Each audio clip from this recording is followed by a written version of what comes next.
আমি অবশ্যই ওনাদের দুইজনের নেতৃত্বই দেখেছি। দুজনেই ভালো ছিল, জনগণের জন্য ভালো ছিল।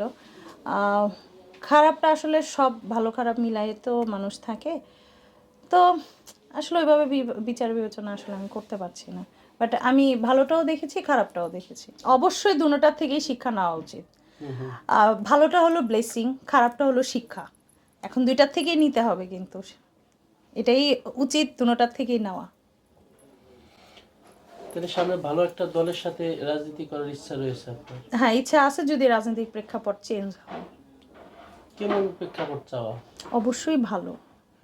আমরা আগের শাসনামলগুলো দেখে এসেছি, বেগম জিয়ার, তারপর আমরা জিয়াউর রহমানের, শেখ হাসিনা, আমরা সবারটাই দেখে এসেছি।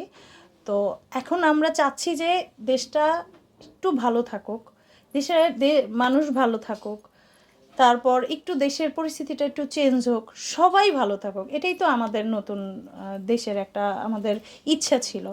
বাট দেখি কি হয়, আল্লাহ ভরসা, সব আল্লাহর উপরে নির্ভর করে।